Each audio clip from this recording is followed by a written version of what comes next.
Welcome to Knowledge Is Power, the movie review hour. Grab your popcorn and sink into the couch while I tell you about some great flicks, and you know I can vouch. Yeah, you know I can vouch. Now just cut the lights and zone on in so my friends and I can give you our film opinion. Yo, welcome to Knowledge Is Power, the movie review hour. My name is Knowledge, best rapper alive for those who don't know. Today we're gonna be reviewing this movie called Home Alone. It's about this kid who is home but nobody's there. And our guest today was supposed to be Gabe Noah, but he sent me a message on Facebook where he said he couldn't, or he was gonna try to and then never responded. So he might be stuck in traffic or something, I don't know, but we'll just go on until he gets here, I guess. Tom here. Knowledge, I am so excited that we're reviewing Home Alone today. It is it is my favorite movie of all time. But I thought Gabe wasn't coming today. Well, I thought he said that he was gonna show up or something. So I guess until he gets here, you can fill in for him. Are you serious, Knowledge? That would be the best thing that's ever happened to me besides getting full custody of my ex-wife's 7 children. I'll be right over. No, maybe just stay there in case he gets here, and also give me your ex-wife's number after the show. I'll stay, all right. Sounds good, Knowledge. No problem. Okay, tight. Yeah, that's what I thought. So anyways, let's get started with the review. Here's Home Alone. Directed by that dude who brought you Flubber. It starts out with a house that's full of kids, which is false advertising. Is the McAllisters start packing for Paris because they're rich and they're gonna go be in Paris for Christmas. Kevin is still finding a way to complain about stuff. And when I was in the bottom and in the gutter, I didn't complain about not having cereal in my cereal. Mom, Uncle Frank won't let me watch the movie, but the big kids can. Why can't I? And he still keeps complaining. It's not even rated R. He's just being a jerk. And meanwhile, this pig, which is gangster slang for police officer, is trying to find the parents of this house. Hi. Hi. Are your parents home? Yeah? Do they live here? No. No. Why should they? All kids, no parents. Probably a fancy orphanage. Boy, do I love orphanages. They are so cozy and dark. And then Kevin starts tripping and has a nervous breakdown just because he got some bad advice. When I get married, I'm living alone. Did you hear me? I'm living alone. I'm living alone. My ex-wife had those every night before bed, and boy, could she swear some words. And then Kevin learns a dark secret about his neighbor. Check it out, old man Marley. Who's he? You ever heard of the South Bend Shovel Slayer? But don't judge a book before you read it. You know what I mean? No. That's him. Back in '58, murdered his whole family and half the people on his block with the snow shovel.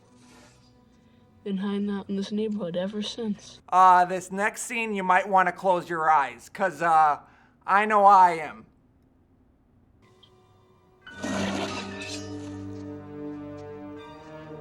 Yeah. Look out! And then, the cop that's, looking for the parents finally talks to them, but, I don't want to give anything away or, a spoiler, but I'm pretty sure he's a bad guy, 'cause, look at that smile, Having a reunion or something? Oh, no, my husband's brother transferred to Paris last summer, and both of his kids are still going to school. I think it's a great smile that he's got, Knowledge, and I trust him 100% with my life. You know what, the McAllisters, slept in and, just because they're in a hurry, they forget their own child, which is like really messed up. Like, yeah, I forgot my kid at a Walmart parking lot once, but like, that's because I had a high school talent show to go to.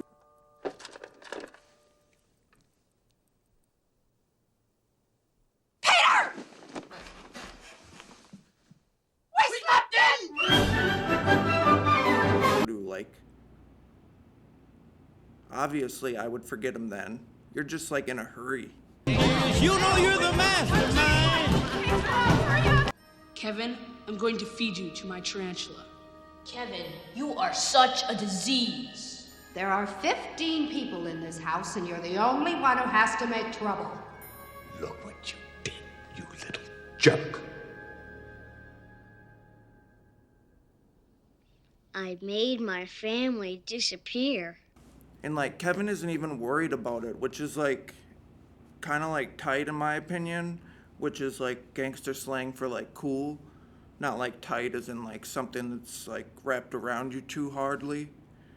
But like, yeah, I kind of admire him for like not even caring, because like his parents and family were like hating on him really badly, and like, just like, do you, Kevin? Do you?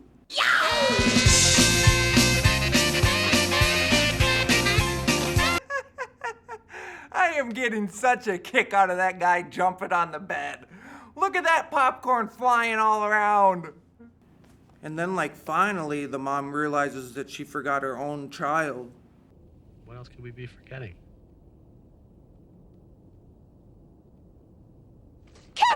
And like, I thought this family was supposed to be rich, but apparently they're too poor to afford snow. And like, Kevin tries to go sledding. I can't look.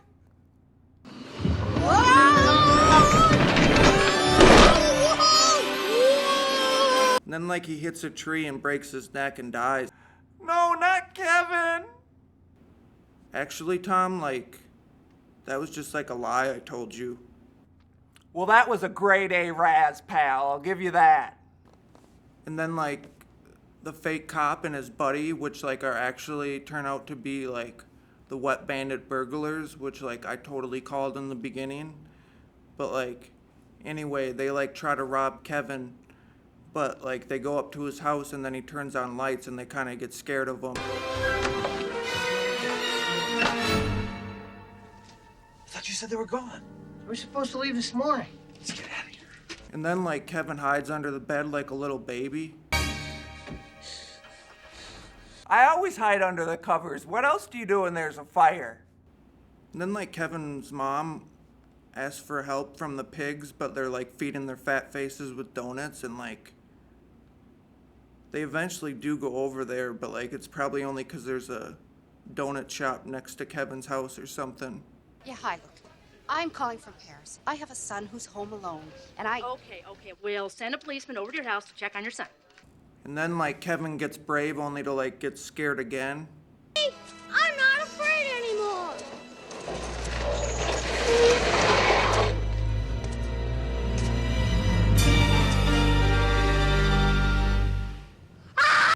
Thinking that like the cops are the scary neighbor.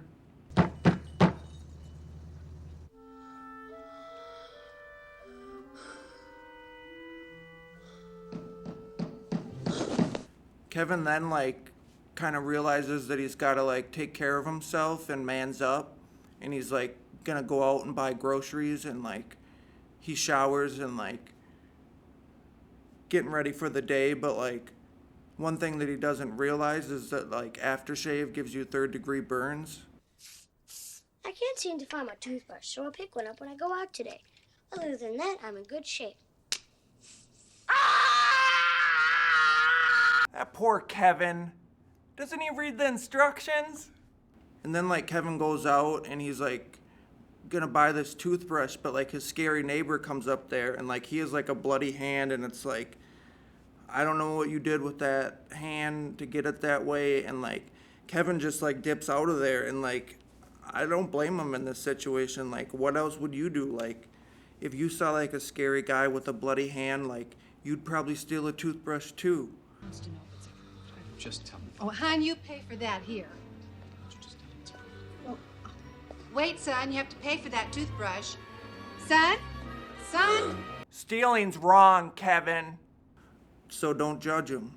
This is like where it starts to get really good, because like the wet bandit burglars, like they find out that the McAllisters like are really out of town. Hey, Harry? Yeah? That house we were at last night, was that the McAllisters? Yeah. You're right. They're gone. I knew they was. And on top of that, like Kevin realizes that like dude that was at his house posing as a cop is actually like the dude from Wet Bandits, the boss of the Wet Bandits, which is like, it was like kind of mind-blowing when I first saw that. Like, wait, that was like the cop in the beginning and he's part of the Wet Bandits? Like, that was like some M. Night Shyamalan stuff, dude. Hey, watch out! Sandy don't visit the funeral homes, little buddy. Okay, okay. Merry Christmas.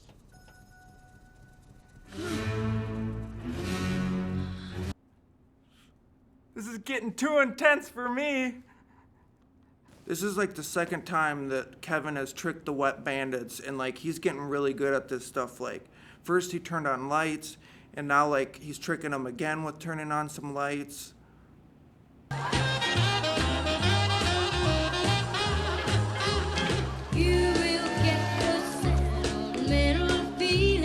But like it doesn't faze the Wet Bandits, because like they're still gonna come back. Like that house is the golden donut and nugget, you know? I'll come back tomorrow. Maybe they'll be gone by then. We better get out of here before somebody sees us. Those burglars better stay away from my Kevin. All right, before we continue, like this is the segment that I like to call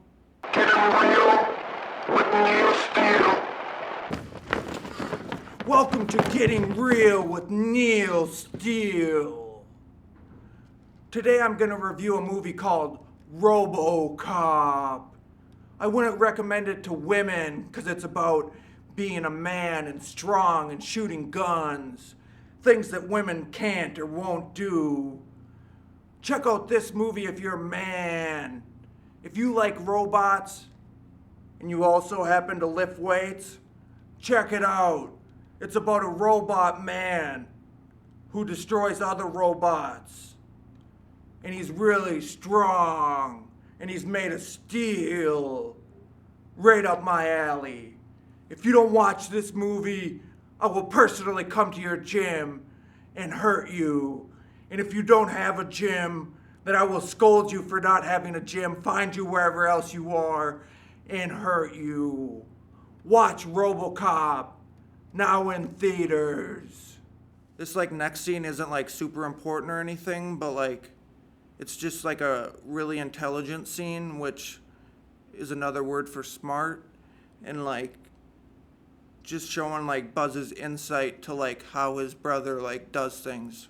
You're not at all worried that something might happen to him? No, for 3 reasons. A, I'm not that lucky. 2, we have smoke detectors. And D, we live in the most boring street in the United States of America, where nothing even remotely dangerous will ever happen. Period. And then like Kevin's mom finally finds a ride home from like the polka king of the Midwest. Fairly big hits for us, you know, in the early 70s, you know. Yeah, we sold about 623 copies of that. In Chicago? No, Sheboygan. Very big in Sheboygan. They loved it. Who like only sold like 623 copies, which is like kind of sad because like I've sold more than that, like a lot more. My son, we left and he's there. Oh, jeez. If you have to get to Chicago, we'll gladly drive you. It's on the way to Milwaukee. And then like Kevin starts feeling bad about like stealing that toothbrush, and it's weighing on his mind, and like he can't stop thinking about it. So like he goes to the church and to repent, and like also to squash the beef with like that scary neighbor. There's a lot of things going around about me, but none of it's true. Okay? Been a good boy this year? I think so. You swear to it? No. I just love it when people make up. It makes me so warm and fuzzy. And like before we go to like the final conclusion of this movie, we're gonna go to another segment that I like to call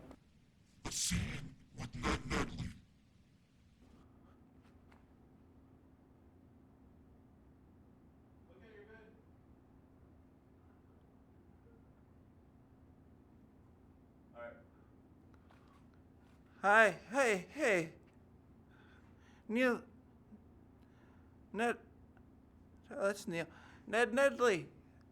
Ned Nedley here, guys. Hi. Just gonna reenact a quick scene from this movie that I just saw. Home Alone. Thank you. Hope you like it. So this is like a scene in a movie where, sorry, I'm kind of nervous up here. This is a scene in the Home Alone movie where Kevin's kind of like, he's just got done taking a shower and now he wants to put some aftershave on his face. And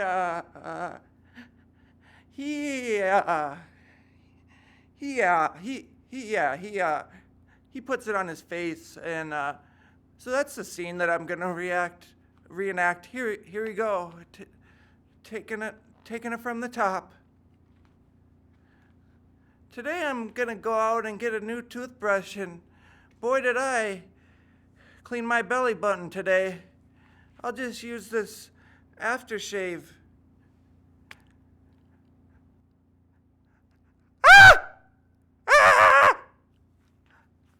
It burns! Get it off! Get the aftershave off! It's burning through my skin! So now, like, Kevin knows that the wet bandits are there, and, like, he set up this battle plan of, like, all these weapons and traps that he's gonna, like, use to kill the wet bandits.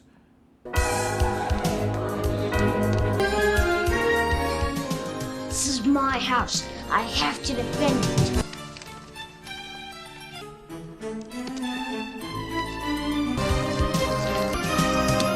And it's not very nice, Kevin. He like messes them up bad too, like shoots one of them in the head. Hello. Ah! Uncalled for. You hear me? Uncalled for. Like some more third-degree burns. Dead kid.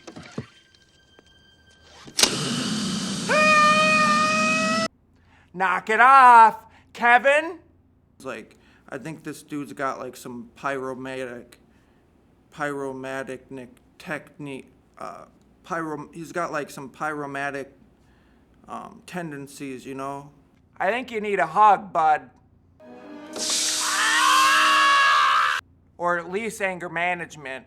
I feel like Kevin's becoming like a torturer at this point. Like, this is getting dark. A paint can, like, really? Hiya, pal. We outsmarted you this time. Get over here. And then, like, these two, like, adult grown men finally, like, catch this little, like, 10-year-old kid. I'm sorry, Kevin, that I told you to knock it off. I didn't know that you were just protecting yourself. I thought you were hurting those people. I can't look. What I'm gonna do is bite off every one of these little fingers, one at a time. The neighbor saves the day by, like, adding a couple more bodies to his rap sheet. Oh, thank God. And then, like, the rest of it's kind of, like, cheesy and sappy because, like, I'm more like a hardcore, like, gangster slash, like, rapper slash, like, entrepreneur.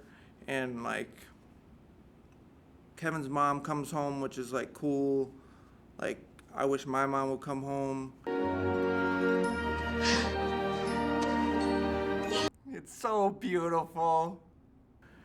And then, like, the rest of, like, Kevin's family shows up. Like, I wish the rest of my family would, like, kind of, like, see me. No, I didn't fall asleep in the back of the cab and drool all over you, did I? You do drool. I spit. What a masterpiece. And it ends with the neighbor, like, making up with his family. Like, families forever, like, right? Mom?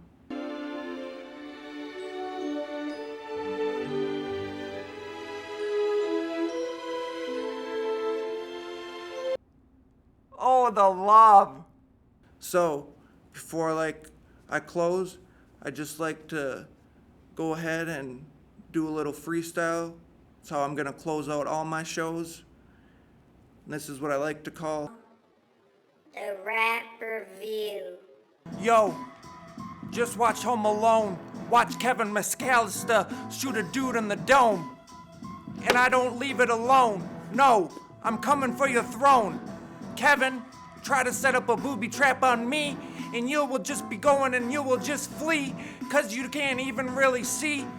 I'll burn your eyes out with the same one that you tried to hit with Joe Pesci. Don't test me. I'll leave you so messy.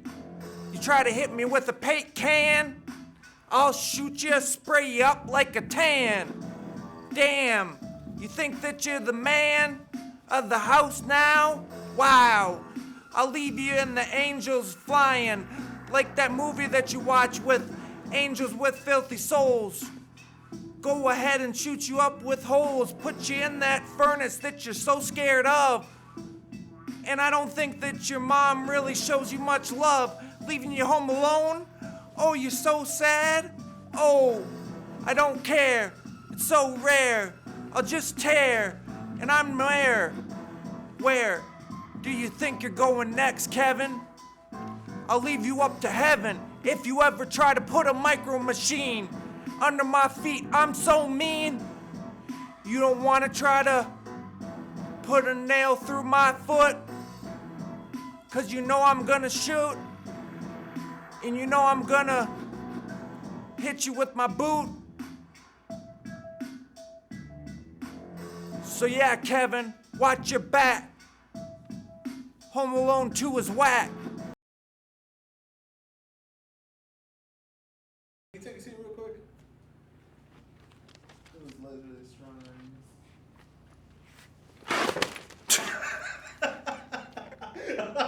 I'm so glad that's recording. Great first, Oh my God, great first show. That's a wrap.